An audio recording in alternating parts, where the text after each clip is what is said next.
Y'all know what it is. Y'all know who it is. It is the morning run coming with Deuce to School, Big Dog Chico, yours truly, Uncle Neely. And I wish you guys could have seen live what Dukes just did to that chicken. A crime, a crime, a crime. Hey, we got special guest Coach Barlow joining us. It is the morning run.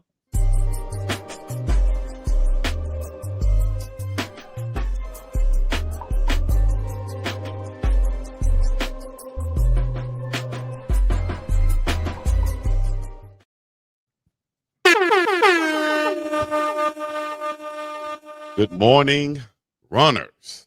Did I say mount up? It's the morning run. Uncle Neely, Big Dog Chico, Philip Dukes. From Atlanta to Hawaii, we have you covered right here nationwide on the morning run. We have some things to talk about. We got a special guest, of course, like Uncle Neely just said. We have Coach Reggie Barlow joining us from Tennessee State, Alabama legend, of course. If you know, you know. But we also have to get into some Colorado Buffaloes football, NFL kicking off. Y'all ready for that? Turn up. Shoot, it's NFL time, baby. Yeah, like y'all just seen a ghost. Man, what a wonderful time of year, Chico. We got college football and NFL football going. And the chat is going. Chat, y'all know what to do. Let us know where you're watching from, where you're checking in from. Put the name, state, put the area code, put something, because you know we got fans from all over. Hey, and Chico, one of the markets that we do very well in, two markets actually, always in our top 10, Memphis and Nashville. That's why I'm so excited, man, to have our special guest on this morning. Ain't no need beating around the bush, Chico. Let's bring on the legend himself. Let's do it then. Wait, give that There he Uncle Neely is. intro. Going on, guys? How's it going? Doing good, Coach Barlow. How you making it? Man, really good, man. Nice Thursday. Has Sam practice this morning. Get out, man. So we up and rolling. Yeah, got you, Coach. For those who don't know, this is Coach Barlow, Tennessee State University. Hey, man, just a couple years ago, 2023, XFL Coach of the Year, and somewhere between that time, you said, I'm gonna go coach at the HBCU again at Tennessee State. Coach, talk before we get to your team this season. Just talk to us about that process of going back into the college ranks and choosing Tennessee State as your stop where you're gonna be coaching. Yeah, we were blessed to have that job up there in the XFL, UFL. Really enjoyed our time up there. Had some good teams and a good coaching staff. But I really want to get on the cycle of I felt like, if I was a little older, the UFL job was perfect for, still staying around the game and that type of stuff. But definitely want to get on the fall side of it. And there was no other school that I would have gone to outside of Tennessee State. I've always admired Tennessee State from afar. I've always heard a lot of really good things about Tennessee State. My high school coach went to Tennessee State, so I got 3 years hearing about the greatness of Tennessee State. So when the opportunity came, we decided to, make this our home, and we're glad we did. Yeah, absolutely. Before we go to Deuce and Chico, you're just coming off your first win there. Your team decided to give you the game ball. Walk us through victory one at Tennessee State and what that confrontation was like. Yeah, so, man, we hit the ground running. We got here in April, maybe middle of April, late April, something like that. So we hit the ground running, and these student athletes, these guys, and what we're trying to do. Our coaches, some still with the UFL, and they came with much stuff, man. So for us to be able to go out the first game, find a way to victory, stayed in the fight to the bitter end, was really grateful for the game ball coach Shannon Harris, who we've coached together a while, and he was the guy that took over my spot when I left. Won a championship and all that stuff. So it was great to be able to get, the game ball from him, and really grateful and humble, by our players and allow me to have the game ball. Coach Barlow, talk to us about how big this game against North Dakota State is coming up. Last year, they were a very formidable opponent for Colorado, and you guys got them on the schedule for the second game. How big is this game and your second game as head coach at Tennessee State? Yeah, it should be fun. We all want to be the best, and the only way we can be the best, we have to go up against the best and see how we measure up. They Tennessee State played North Dakota State last year. It's kind of like this home and home thing. So we know about their brand. We know about how well they play, the type of players that they get in their system, and they were national champions last year. So it'll be cool to see our guys go up and see how you fare against these guys. I mean, obviously they've had a lot of success, and you know you just got to go play the game at the end of the day, right? And not look at the over and under and all that stuff, regardless of who you playing. So this would be a good test for us.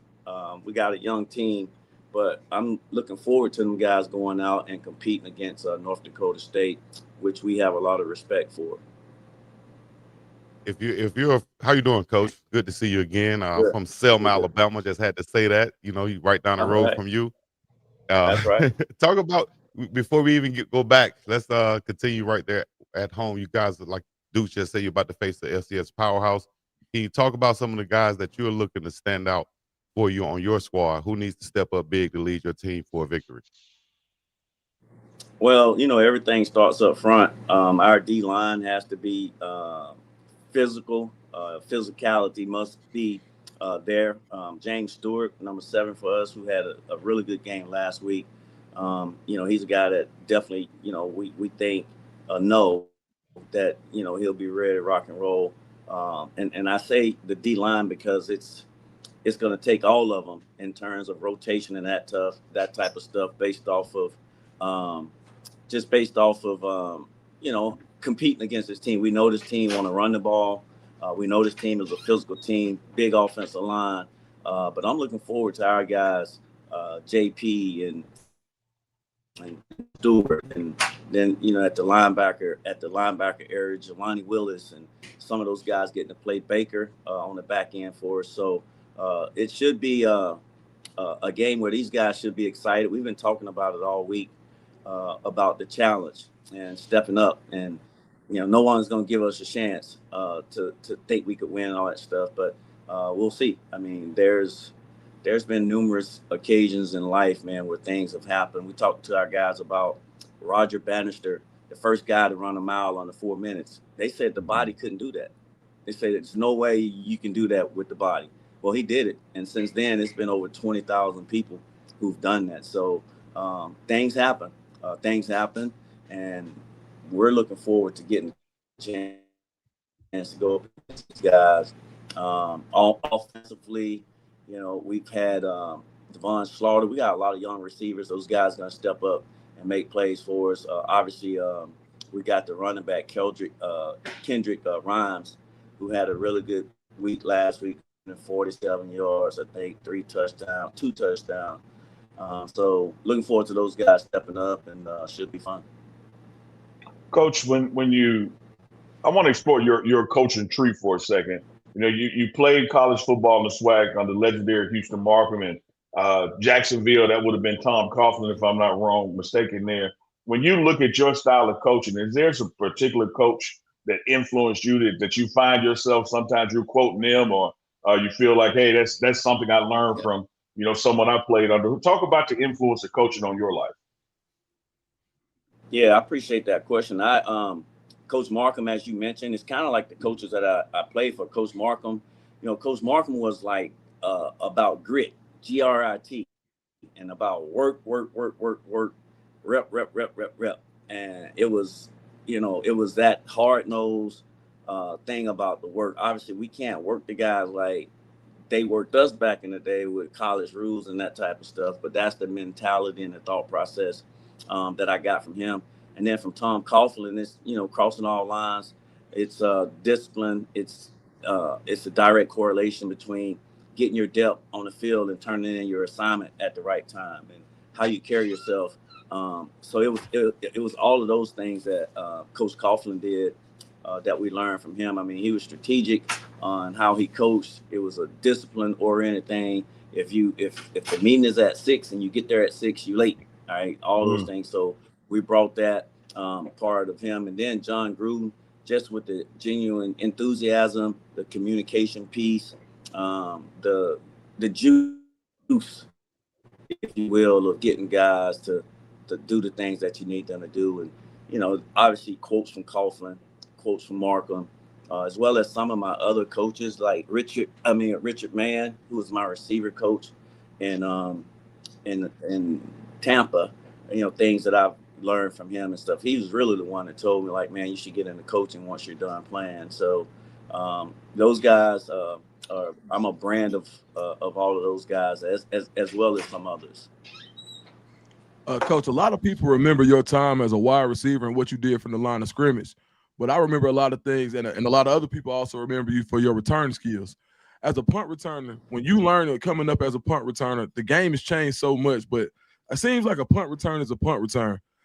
The way that people teach punt returns now, has it changed a whole lot as far as returning punts? Has it changed a whole lot from when you learned it, or is it kind of the same?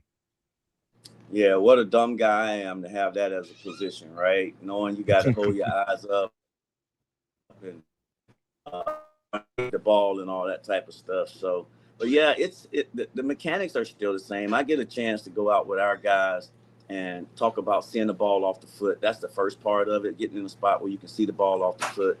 And then, of course, being able to see where that ball going to land, the tip of it, whether it's up and you got to stay and get back, or if it's a down spiral and you got to run up to be able to catch it. But the mechanics of that is still the same. Obviously, staying square on the ball, not catching it low and all that stuff.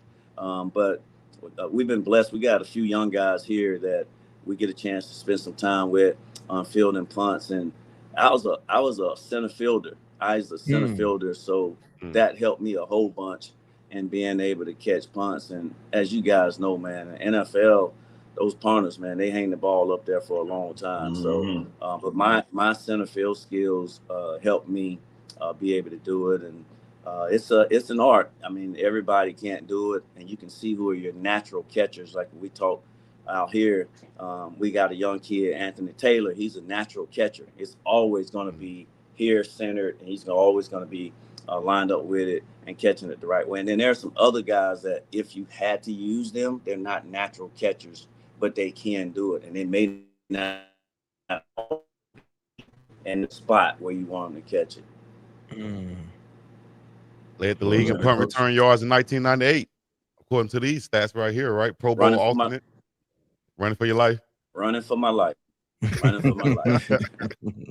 You got to have some courage to sit back there and catch them punts, man, when them guys running down the field at you. You got gunners that probably like me that wouldn't really block for you out there, Oh, yeah. So the good thing the good thing is you always got this, right? You can always do this, right? Yeah, so that's right. Protect us.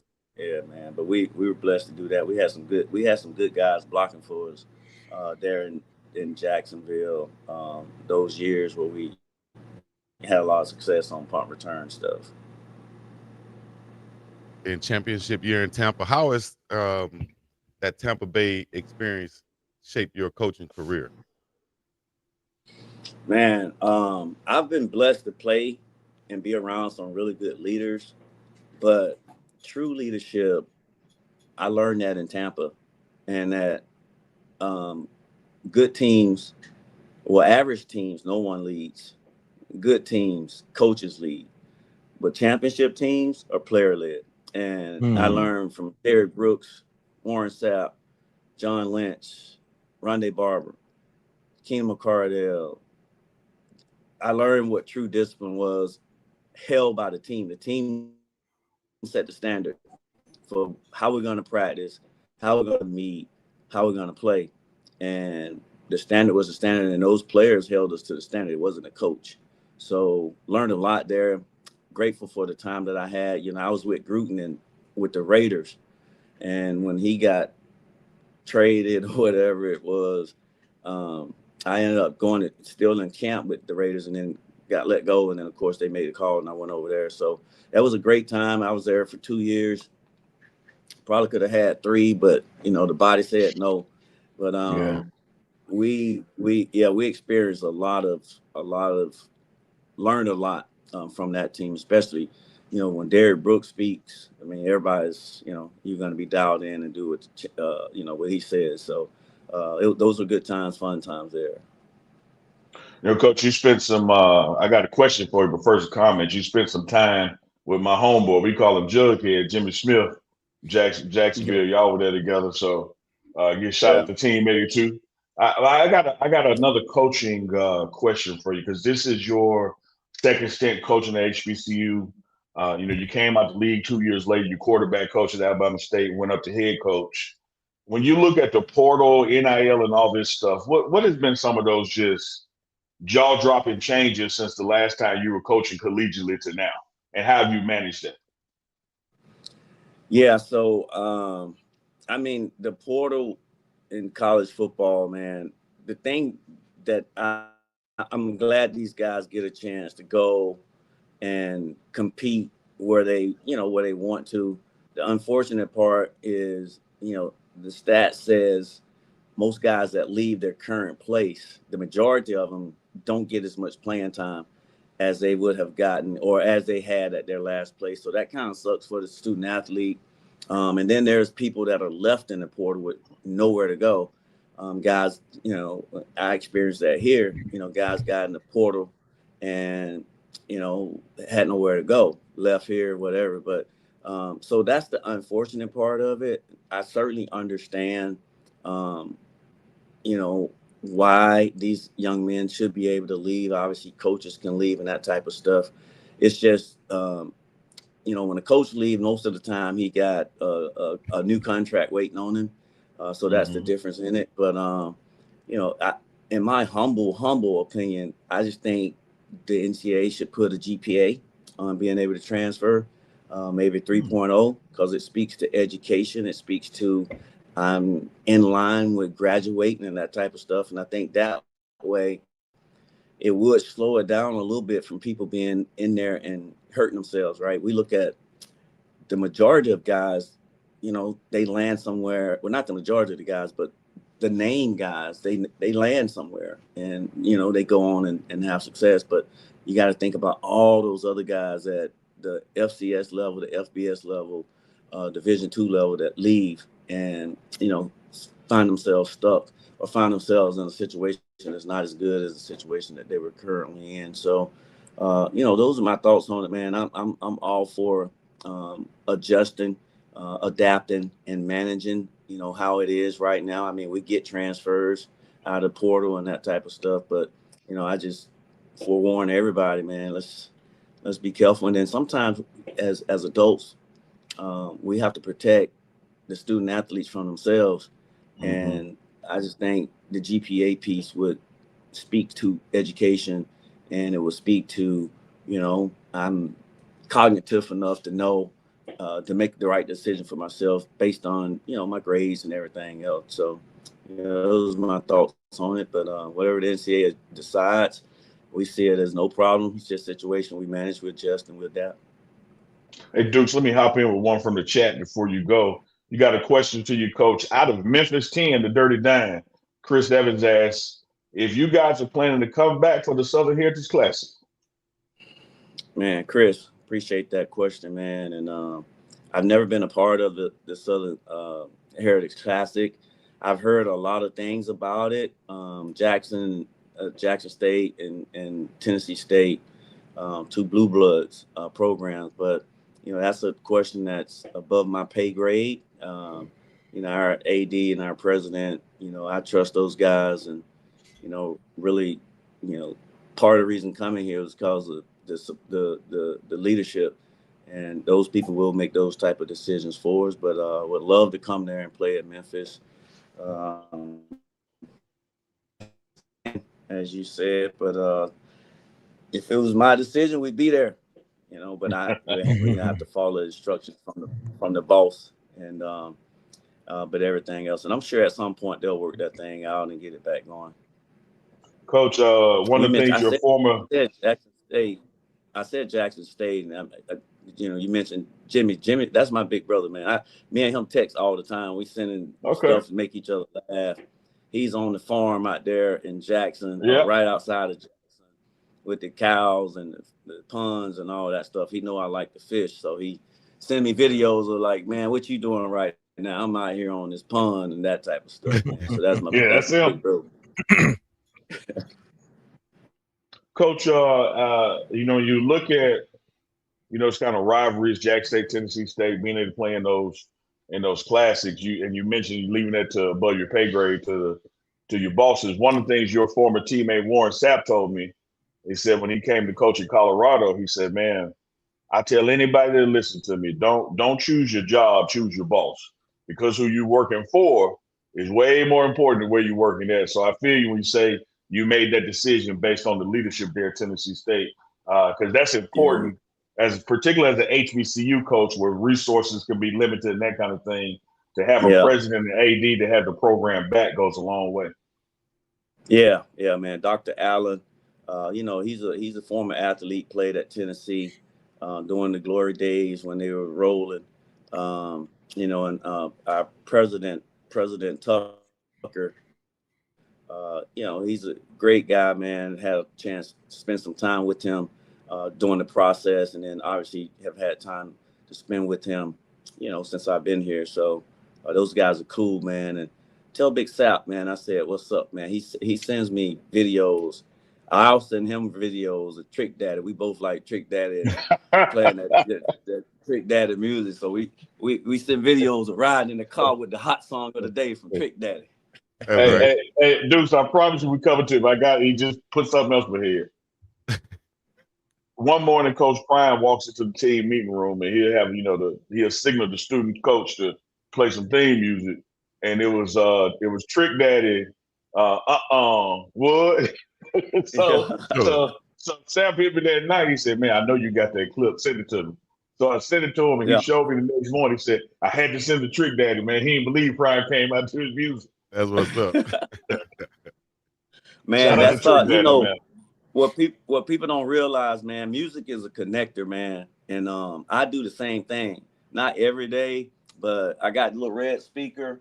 I'll walk in the meeting room with the speaker, and when I walk in there with it, they know I'm about to be playing some NBA Young Boy. I'm about to be playing some TV. I'm about to be playing Kodak Black, Trick Daddy. It's going down. Yeah. No, that's hard. Hey, Coach, I was going to ask you, with such a rich NFL history at Tennessee State. So my mom graduated from Tennessee State, and she was always telling me about the glory days back in the day. What's it like having such a strong legacy? Like, you can even go to the 2000s. It's been guys getting drafted all throughout the years from Tennessee State, not just undrafted free agents, but real live draft picks. What's it like having an NFL legacy like that at your university? And how do you use that in order to let people know that you don't have to go nowhere? You can do it from right here to make it to the NFL. Yeah, that's a great question. Great point. Man, I get chills thinking about it. There's right outside our offices here. Obviously they have the list of guys, and I think it's standing either 143. It's Jackson State and Tennessee State are like lead FCS football with the most drafted guys. But yeah, this place here, I thought I knew about the guys here, but when I got here and looked at some of the names, I mean, the first pick overall, Ed Too Tall Jones, from an HBCU, like that has never happened, right? And that same year, his teammate went third in the draft. So there was a few years where they had 10, 11 guys drafted from Tennessee State University. So there are some great players that have played here. First round draft picks. There's Richard Dent's Hall of Fame, Claude Humphreys Hall of Fame. Joe Gillum. I mean, guy that started at Pittsburgh. So as you mentioned, man, if your goals is to get an education and your goals is to go to the NFL, I mean, you can do it right here. If your goal is to get drafted 1 overall, all you got to do is look at Ed Too Tall Jones. If your goal is to come here and have your own TV station and all that stuff, come here. That's Oprah Winfrey. If your goal is to go and be a entertainer, come here. Earth, Wind, and Fire. We got people that was, so this school is loaded with people who have gone on and done wonderful things, and the resources that you'll get coming here will allow you to go and do the things. Chico DeBarge went here, man. I mean, come on, bro. We He's got here. it's like it's crazy, man. Big John Merritt coached here for this man had 4 undefeated seasons. So if you're talking about success and coming here, man, it's just Oh, don't bring that up, Coach. Don't bring that up. Yeah. Y'all stole it from Jackson State. I heard the story, man. I'm a traditionalist, man. I love hearing about the tradition, and of course, I've heard the story about us stealing him from down there. And man, Archie Cooley worked here at one point. You know, he went on to do his thing at what I'm thinking, Mississippi. Valley State. Mississippi Valley. Valley down with T-Buck, man. But yeah, man, this place here has all type of people who went and done some wonderful things. That was really one of the things that helped that rivalry when we would play each other in Memphis for the Southern Heritage Classic. Is Big John Merritt with the cigar was our coach and was destined, you know, to have a street named after him and a statue here like he has there. And as Coach Prime has always said, in this industry, you know, you either get elevated or terminated, and he got elevated to Nashville, a bigger city, and that's when the bad blood started between Jack State and Tennessee State. That's right, man. A lot of history. As I said before, from Montgomery, Alabama, Lanier High School, correct? From what I remember, I didn't even look that up. Just what I remember. If you're back home and you're in the classroom, you're talking to these young kids, you know, because you know, there's a lot of talent back home, but a lot of guys get overlooked. You know, what would you be saying as far as advice goes? What would you be saying to the young kids from Lanier High School and surrounding in Montgomery, Alabama? Yeah, I mean, man, I love my hometown. One, know who you are. Know what you can achieve with effort and focus. Don't take advice from people who hadn't done it. Attention to the things that you want to achieve in life, man. I was that, man. I Ridgecrest, somebody has popped on there. I grew up in Ridgecrest in Montgomery. Ridgecrest. Obviously, we call it the biggest project in Montgomery because it's, you know, it is what it is. But man, I've had a whole bunch of stuff to overcome growing up in Montgomery and the Ridgecrest, and you know, from not being the best student early on in elementary school, failing grades, to you know, just being told that you couldn't do something, right? And since all of that, man, we've became a good student, became a positive person in the neighborhood, was able to go back and give back. And, you know, it can happen to them. It's just a matter of sticking to what it is that you want to be. Education is a piece, and not just from a standpoint of going to college and all that stuff, man. But there are some trades right now that I wish I knew. I wish I knew about AVAC and fixing that air conditioning. Right. I wish I knew about, I did know about bricklaying and that type of stuff because my uncles did that. But there is so plumbing. I mean, so when we say education, we ain't just talking about going to a 4-year college or whatever, but getting a trade, man, and being able to provide for yourselves. And those jobs, man, there were some bosses that are in those positions, and AVAC and plumbing and bricklaying and all that type of stuff. So we want to encourage all our young people there, not just in Montgomery and Ridgecrest, but all over. Know who you are, believe in yourself, stay patient. There is going to be some adversity, but you got to find a way to overcome it and go and achieve your goals.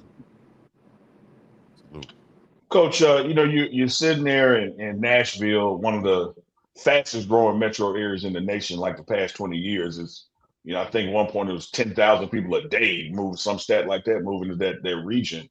You know, you're right above Atlanta, not far from the East Coast, in that Ohio Valley. With the advent of the portal, everything is open to you. But is there a specific geographic location that you like to recruit from, or you just find the dogs where they at? Yeah, I mean, obviously, not being from this state, and you know, Alabama and the Tennessee Vols, that rivalry and all that stuff, and I didn't know the depth of talent, so much talent here in Nashville and surrounding areas. From a scholarship standpoint, in-state in recruiting is a must, and thank God there are good players here to recruit. But we are able to, obviously being next to Alabama, being next to Georgia, that type of stuff, and over in St. Louis area is an area that we want to really try to, look into getting some guys from. But the state of Tennessee has a lot of talent here, man. And just from a scholarship standpoint and a budget standpoint, we want to try to major here and then perhaps minor in some of the other cities, other states, and especially with your big guys, out of state guys, you can get running backs and tight ends and receivers and stuff around here. You can get O-linemen as well, but just minoring and hitting Georgia, Florida, Missouri area to grab, some of the bigger guys, D-line, D-tackle guys, D-line, O-line guys. Hey, Coach, I want to ask you, what does this mean to you? Discipline, attitude, sacrifice, habits, heart. Does that mean anything to you? Yeah, I mean, that's who I am. That's what we live by. We talk about live the dash. Those are, and I talked about the leadership that the Tampa Bay Buccaneers had, and that's really what it was built on. It was the D in the dash is discipline, doing what you're supposed to do, how you're supposed to do it. Ultimately, when no one's watching, the A is for attitude, and that's having a positive and conquering attitude, because we know there will be another A, and that's called adversity. So you got to have a positive attitude and be able to overcome whatever adversity that comes up. The S in the dash is sacrifice, man. Each of us need all of us. It ain't just about you as an individual. It ain't about me as a head coach. It is about the team. It is about the community. It is about the university. And the first H in the dash is habits. If I ask our guys, how many of you guys want to go to the NFL? How many of you guys want to win a championship? Well, everybody's hands are going to raise. But what do your habits say? And if your habits are not aligned with your expectations, then you're delusional. You're not real. And then the last H in the dash, man, what's your heart like? Do you care about people? Do you care about your team? Do you care about the university? Do you care about the community? And we live by that. I think every championship team that I've been blessed to be a part of, from winning divisional champions in Jacksonville, Super Bowl champ in Tampa, championship team as a player at Alabama State.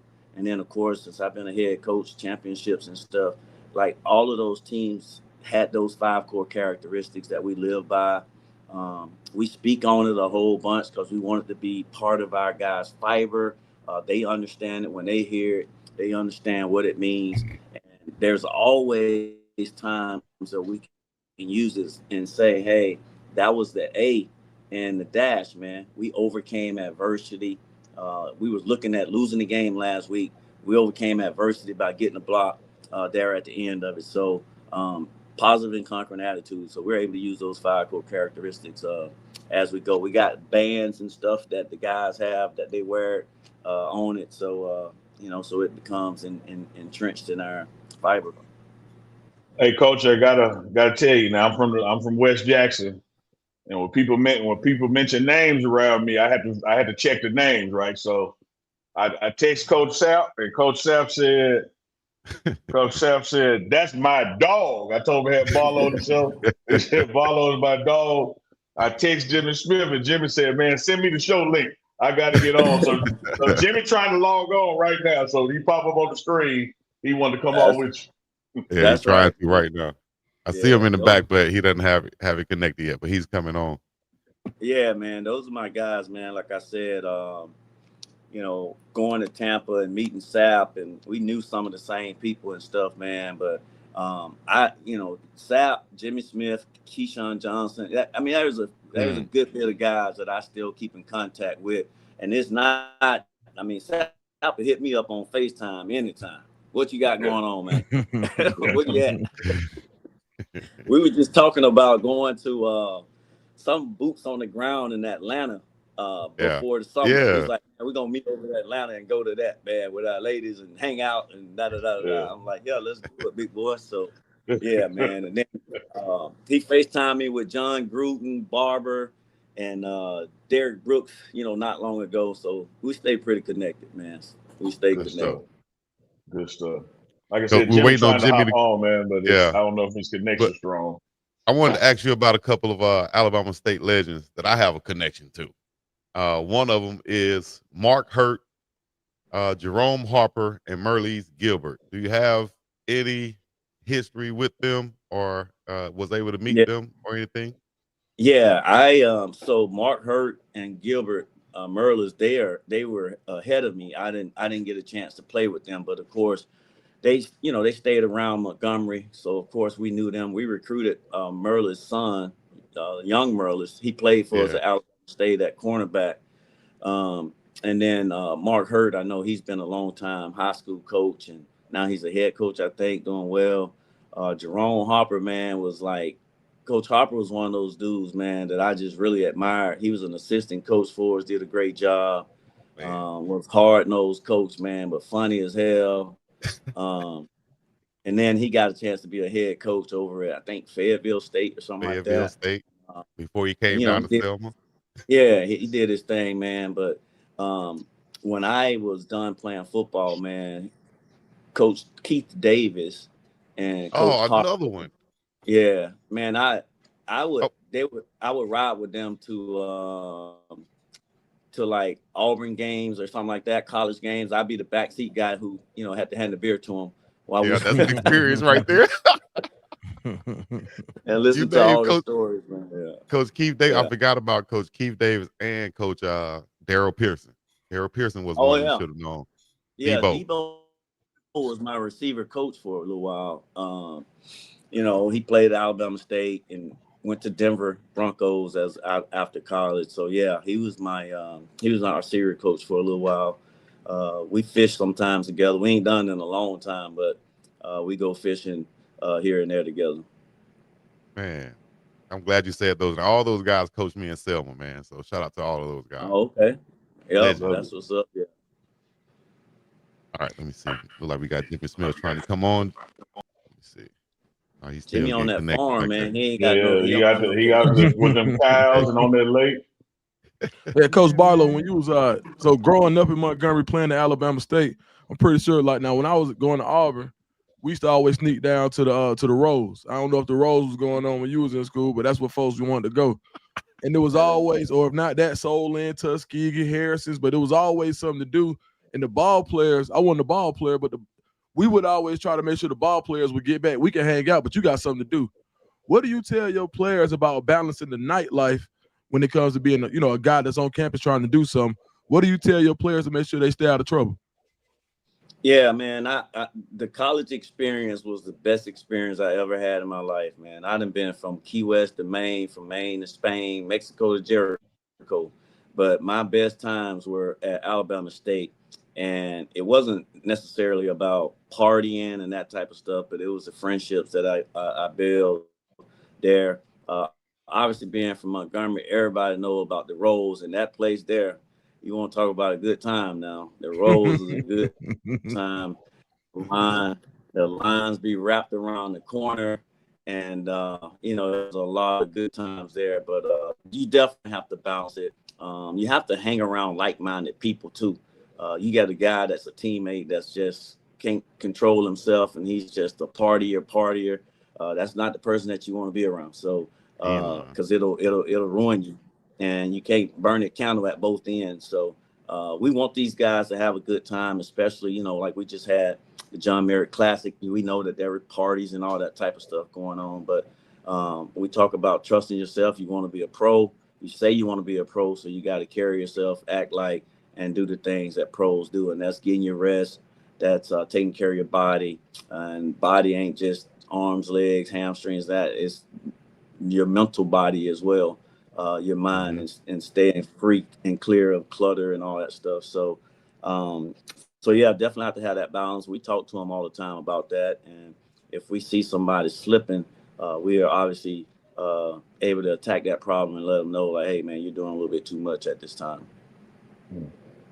Coach, we had Jimmy J. Smooth for a second, and he dropped back off. I think you could hear. As soon as we can see him, we'll bring him up. No, he said he had 1% battery. He'll have to come on again. He texted. Yeah, we'll have him on the next time. Absolutely, you know. That's my guy from way back. And I know I can tell via the text message if he thinks very highly of you. And he's like, man, send me the link. I got to come on right now. Barlow on there. Yeah. Yeah, man, that's my guy, man. Him and Keenan, man, those guys raised me in the league, and played a lot of years with those guys. So we all stay in contact. Willie Jack as well, So we appreciate the guys. I'm predicting, man, that in short order, much like up there at Tennessee State, he's gonna join down here in Jackson State, be our 5th gold jacket. Like it's really time to get Jimmy Smith in the Hall of Fame. When you look at what he did in his career. And one of the things I always say about that, like Thunder and Lightning matchup with Jimmy did there in Jacksonville, as time goes on and numbers change because the game changed, people forget that you have to compare those numbers to the era in which he played. And there was no more of a dominant receiver when he was doing what he was doing. And now that the game is so wide open and we throw, you're like, oh, well, he's ranked here. He is the only one that has accomplished what he accomplished and not in yet. So we got to get Jimmy a gold jacket, man. Yeah. I mean, all you got to do is ask the guys with the gold jackets that play DB. Ask them. Let them be the judge on should he get in. I bet they say yeah, because they've seen what he did. I mean, he's legit. We was just talking about Jimmy yesterday. We got Dexter Jackson on our staff, that Super Bowl MVP in Tampa, who's my teammate. He's coaching our here. He said it just the other day. He's like, man, Jimmy Smith was the coldest receiver in the league, man. So, wow. I mean, that's all you got to do is ask the guys with the gold jackets what they thought of Jimmy during the time that they played. Charles Woodson, Ty Law, and all those guys, because I know he has their respect, and those guys were ballers. And Jimmy was able, he was able to do some things against a lot of really good players. But Coach, that Jacksonville, sorry, Deuce, that pardon my interruption, that Jacksonville team at its peak, or your Tampa team at its peak? Oof. Defense, if they go at it. Who got it? Yeah, defense travels, man. Yep. Defense travels. And that Bucs team, man. I mean, shit. I think we scored 3 touchdowns in the Super Bowl on defense. Something crazy number like that. So now we played them my last year in Jacksonville, and in Jacksonville, I think we ended up winning against them. But man, that defense was elite. But both teams were really good. Offensively, we were explosive. Obviously, Tampa had great defense, so it would have been something to see, I tell you. When you think about that wide receiver room in Jacksonville, Keenan McCardle, then you got Jimmy Smith, and then you think about like even having Freddie T back there with so much talent in your offensive skill positions. What have you learned about managing a lot of talent in a few spaces? Because you got to think, you still got Reggie Barlow, and this might be the 3rd or 4th down, depending on the 3rd or 4th guy. And this is Reggie Barlow, 4th round pick. So what did you learn about managing that type of talent in a short space where, like, you might get Tennessee State, like your running back room loaded right now? How do you manage talent? Yeah, I mean, one, you got to control those egos because we all have them, and the receivers, they want the ball. I mean, they open on running plays. Hey, man, I was open. No, bro, it was a running play. What are you talking about? So, but yeah, it's as a head coach, it's hey, let's get these guys involved, right? Because as long as you got them involved, you're not going to have as many issues out of them as long as they're getting their targets and that type of stuff. But our coach Pete Carmichael, he's deceased now, but he did a good job with personality of managing that room. Because at one point we had Andre Rison in there as well. So it was Keenan, Andre Rison, Willie Jack. So we were loaded, man. And then in Oakland and with the Raiders, we had Tim Brown, Jerry Rice, Jerry Porter, who was a 2nd round draft pick. And we had some other guy, Eric Metcalf was there for a little while. And then Fred Biletnikoff was our coach. So if you're a receiver, man, it's like, it's crazy. Like, I had a receiver from UAB go there that year, and he ended up getting cut and going to San Diego. And I remember him saying, "Man, what was his Willie name? Quinney, Yeah, Willie Quinney, he was real fast. Man, that's crazy. Yep. Yeah. R.I.P. to my guy. Now he's from Mobile, Alabama. Yeah, I remember him. Yep, I Yeah. remember. Yeah. Man said Fred Biletnikoff himself was the coach, but that's crazy. That was a legendary group there, man, with Jerry Rice and Tim Brown. I remember him saying, man, they had nothing but legends up there. Yeah, yeah. Jerry Rice still getting off at 40-some years old. He went to the Pro Bowl that year. Yep. Getting off. Man, hey, what did you learn from Jerry Rice, Coach? I just got to ask you that. I'm sorry. What you learned from the GOAT? Work ethic. Man, work ethic, mindset, how to set DBs up when route running, body control, just all of that, man. And then with Tim, Tim was my roommate. I was his roommate in training camp. So, and I used to have a question a day, not trying to bombard his space, but I was like, man, I got to know this is Tim Brown, man. So those guys, man, I learned a lot from them. They're, again, great leaders, great work ethic, just ballers, man. I mean, if you're a receiver and you get a chance to be in the room with Tim Brown, Jerry Rice, and Fred Biletnikoff, man, it doesn't get any better than that, bro. Right. That's amazing. Coach, man, we appreciate all the time you're giving with us, but just let us know you got to run because I know you got an opponent coming up. But we love to have you for the next 14 minutes as well, too, now. But we understand that you also a head coach. You can't be a full-time guest on the show.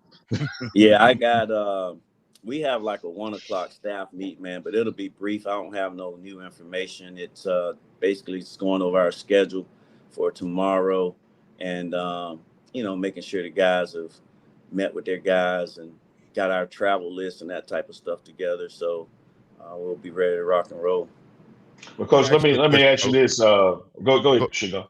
I was just going to ask about, you have Uncle Neely right here. You know what he does at Colorado, bringing the content behind the scenes. Have you taken any thing from what you've seen Coach Prime do at Jackson State and at Colorado as far as the media goes and getting your team out there on social media and things of that nature? Yeah, I mean, Uncle Neely does a great job. What Coach Prime did at Jackson State, man, was legendary. But that's Coach Prime, though, right? There's not another human being like Coach Prime, like ever. And, people can try and mimic it, but can't nobody have the Prime effect but Prime. The dude is charismatic. He's smart. He's the greatest football player ever. Just got a lot of admiration for Coach Prime and who he is and the things that he stands for. And obviously the things that he have to stand up against, man, with people hating on him and his kids. Yeah, that's some tough stuff to have to handle, man, and still praise God and uplift people and all that stuff. So certainly admire him, man. But on the social media piece, we have some people in place.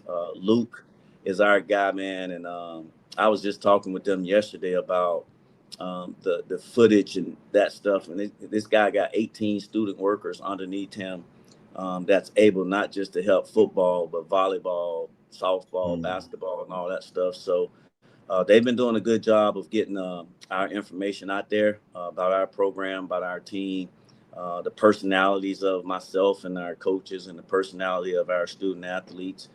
So I'm grateful the way that they've been able to get our information out there. But man, Uncle Neely doing at Jackson, and obviously with Prime's son, those guys, they did that. They did something that had never happened before. And people have mimicked it, tried to do it. But, as I said, man, it ain't but one Coach Prime. And, he's done his thing. But we appreciate guys like you guys for telling our story, as well as our people that are here on campus with the social media piece and getting out there, man. And I'm always open to it, because it brings light to our program. It brings light to our student athletes. So I never frown upon coming on podcasts, never frown upon going on do interviews and that type of stuff, man, so we can talk about Big Blue. So we appreciate you guys for allowing us to do that. Yes, sir. Anytime, Coach. You got one more before you get out of here. You talk about that prime effect and mention guys like Warren Sapp or even the Marshall Falcons out there with Coach Prime now. But even with those guys, the age group of the young men being coached by y'all, they didn't necessarily get to watch y'all play. They might see a highlight or two. Have you experienced, you with your staff and y'all's vast NFL experience, have you experienced that your young people listen more after they see like, oh damn, I ain't no coach did it like that. I thought he was just my coach, or does that have an impact with them? Yeah, that's a great point, great question. Because I've had guys since I've been here come back. I got like a few YouTube videos of college and the NFL, and I've heard a player or two like, "Damn, coach, you was like that, huh?" And I'm like, "What you think, man? Like, thought I was some bum or something like that, bro?" Yeah, I was like that, man. I was like that for my time. But and we got guys, other guys that have played in the league. We got 5 Super Bowl winners on our staff. So we talk about, yeah, man, we've seen that. We know what it looks like. We know what it takes to get there. So, but we got a good group of young men. These guys, every day I have somebody jump in front of me like they want to D me up. One of the players every day. Yeah. It's never me. And I'm like, you just gonna pick on the old man, right? You're gonna pick on the old man, you see. But yeah, they know, man, and they go and watch the film, and I'm glad that they do that though. It speaks to, let me see my coach, man. They say he played ball or whatever. They have fun, man, and a lot of times guys, sometimes the instant credibility is there when they see, oh, okay, yeah, coach played, coach did this and that type of deals. We have with it. Love that, Coach. Love that. Again, Coach, we appreciate your time stopping by the morning run. Man, the door is wide open for you, brother. If you ever got an announcement, something you want to get out there, just shoot it to us, and we'll make sure the audience hears it, man. And again, appreciate your time. And the door is always wide open. And once we get Jimmy some better Wi-Fi out there with them cows, we're going to have both y'all on. Right on, man. I appreciate you guys, man. Thanks for the platform. And tell Big South, Dade County on the money line. We'll do, Coach. Daddy dollars. Hey, and let Trick know we be jamming and stuff. Dade County on the number line. That's the guy. That's right. Yeah, that's hard. Trick. Right on. Thanks, Coach. Appreciate it, man. Coach. Yes, sir. That is Coach Reggie Barlow, Tennessee State University. Do y'all know who this man? That man got Greg Williams as a defensive coordinator. I had no idea. He got some Super Bowl winners on his staff. Yeah, he got some goings on. They got it going on at Tennessee State, man. Shout out to them. Absolutely, man. Absolutely. Good dude, indeed. Man. Great coach. Great things to come up there in Nash, Vegas. I can say, man, coming from where I came from and hearing the name Reggie Barlow, and like I said, I had all those coaches from Alabama State who used to talk him up, used to talk up Alabama State. They wanted all of our players to go to Alabama State. So I remember Reggie Barlow quite fondly from my time playing in Selma, Alabama, and just being so close to Alabama State and hearing all those stories. So shout out to the legend from Montgomery, Alabama, Lanier High School, the poets, Tavares Jackson, and all those guys. Chico, can I ask you a family question, Chico? Please do. Did you ever get a bike for Christmas? We got Colorado Buffaloes and Delaware getting ready to come up. We're going to preview. I'm trying to set you up. I'm trying to set you up for you. You ever get a bike for Christmas? But yes, I think I got a bike 1 or 2 years. So Chico, do you remember when you came out that bedroom, you turned that corner to go to the big room, and you seen that bike under the tree? You remember that face right there? That face there. When Coach knew the names of the guys that you mentioned, that's how your face looked. You look like, I got that bike under the tree. I got that bike. We finna ride today. I bet you was waiting to be like, man, he'll know none of them fools, Chico. That's so. He'll know none of them, Chico. Because his screen kind of froze, and he was like, Oh, okay. It would have been funny. He said, "No, I don't know none of them, Bob." Who? Nah, man. Who? They play that Chico. Chico. Those were legends, though. Who I named, man. Chico, you were so damn happy, man. Chico, you were happy, Chico. Hey, Bible say one for your brother, what you want for yourself. Man, I want to be happy, so I love seeing my brother. Chico, you was happy. Well, I was. I was really happy when he said a couple names, and I forgot to mention Keith Davis, who probably would grab me right now, like in a way of trying to beat me up, Uncle Dukes. Probably grab me like this with it's because Keith Davis is about 6'6", 300 and a whole bunch of pounds, should I say? So he's a huge guy. He's I do this to my kids sometimes. I got to stop though. But Coach Davis used to always do this to us. He'd always run at us like he about to grab us, and he'll stop right there in the front. Hey, what did I tell you? He'll just stop right there, you know? Man, don't stop doing it. I still do it to my kids. Okay, you run up like you about to grab them? Yeah. Play like I'm about to bust them in their face. What up, Jazz? Yeah. I see you out there. Man. I told you about when I did this at little boy at Walmart, and he started crying. I felt so bad, Chico. I went down the aisle at Walmart, and there's a little boy playing with him. He was so playing with the toys, he was sitting on the floor playing with them on the toy aisle. So I peeked him. I started tiptoeing slow. I got right by. I said, "Put that shit down." That's Joe. He threw that shit up in the air. Oh my God. Man, I felt so bad. I almost bought it for him. Like, man, let me buy it for you, man. Almost. Oh yeah, almost. Yeah, I ain't feel that bad, but crazy. No, ain't not that bad. Man. I still laugh.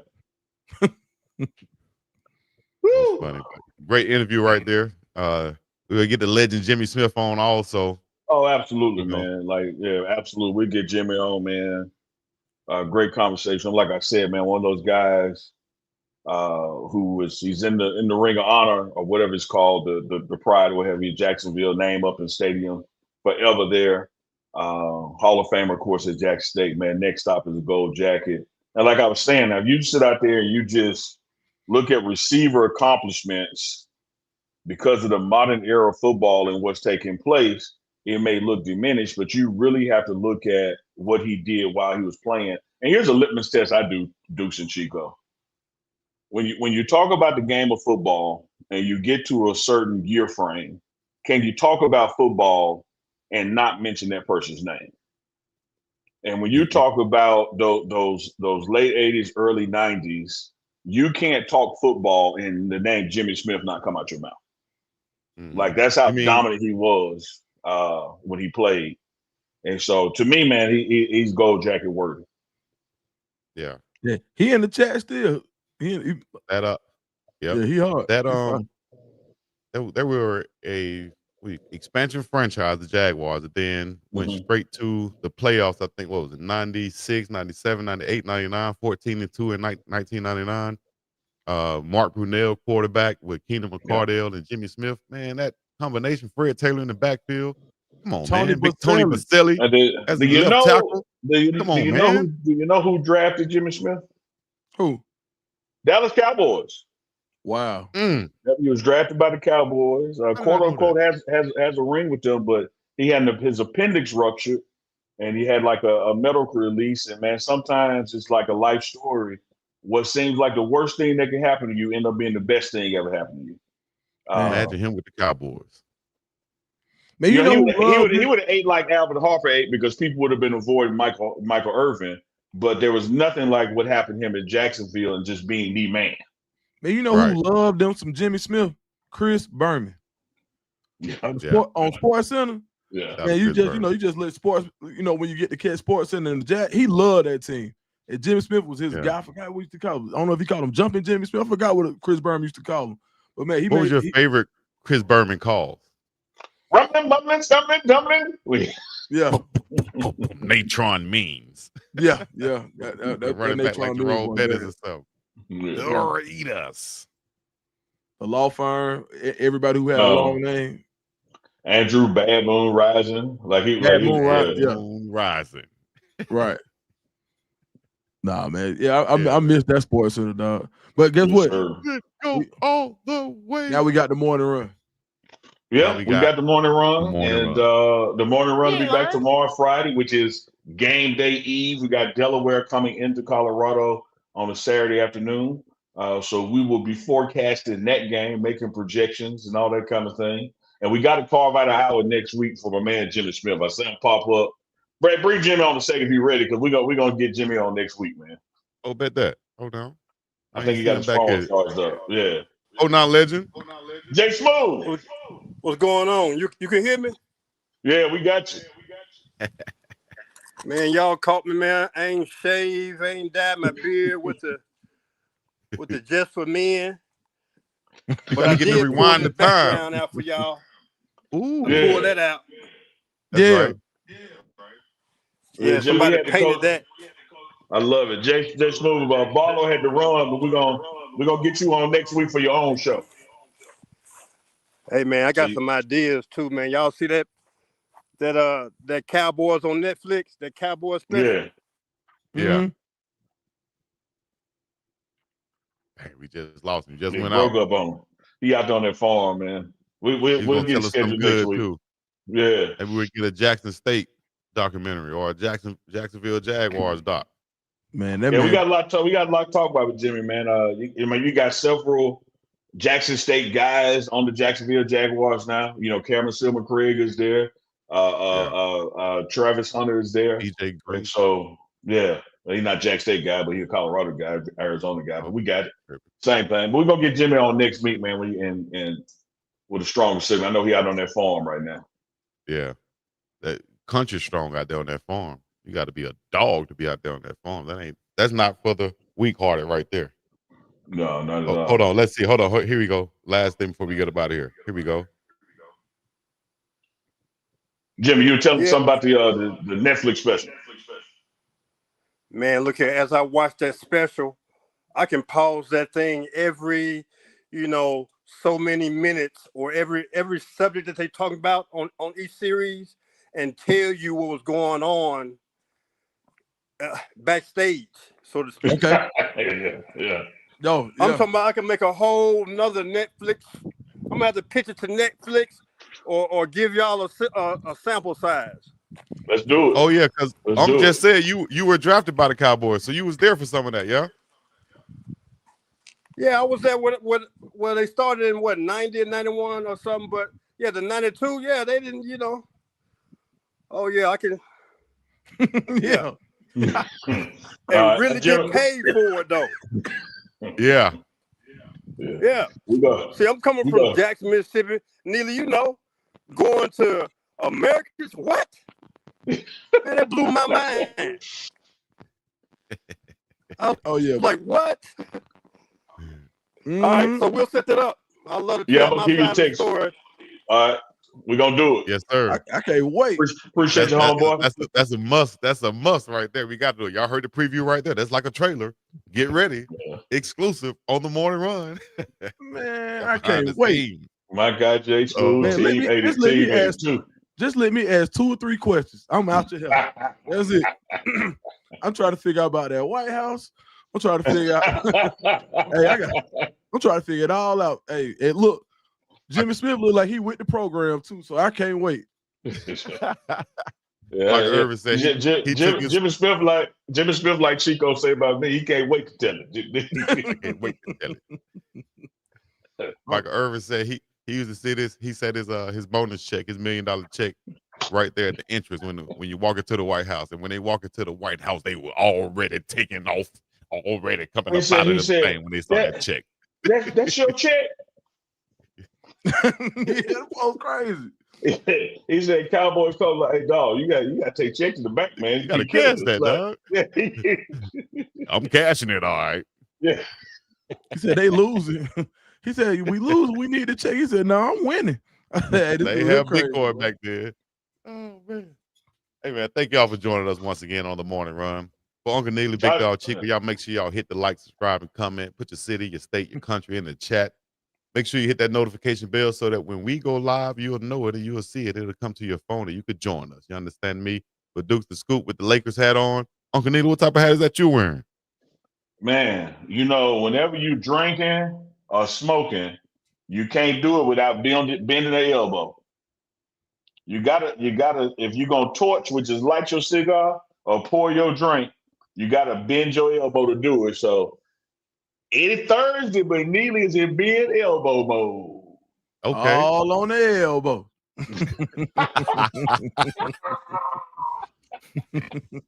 Y'all ain't Chico. ish, Ocho. Chico. Hey, man, Chico. game preview tomorrow. Y'all make sure y'all tune in.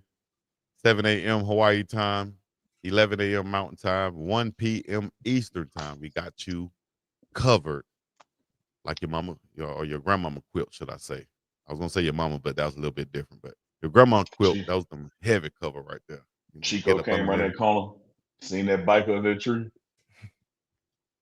No, I saw that Sega Genesis, that John Madden football or that Joe Montana football on there. I went crazy. That's what I'm talking about. Joe Montana. Yes, sir. You said so, man. Montana football. All right.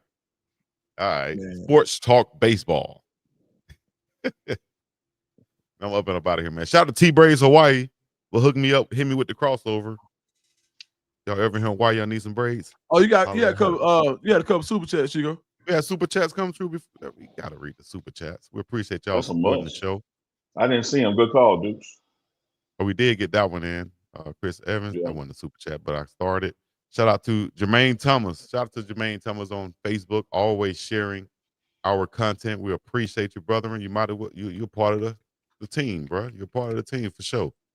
Appreciate it. Well dressed, Armani Toomer. Yep. That was good. Used to say that. NFL prime time. That's hard. The legend, Chris Bourbon. Boomer. All right. For Keisha and Love in the chat, Smuggles KB, Portia, Y. Harrison, and all of our top 10 runners. We appreciate y'all. Stay tuned. Uncle Chico going to be a little bit early tonight. Just so y'all know. Y'all tune in early. And we'll be back. Catch us then. All right. Land the plane, Chico. Boom. We're going to be up and about this thing. Peace in the Middle East. Yeah, y'all. You biz naive. You. Shout out Coach Barlow. Outro, please.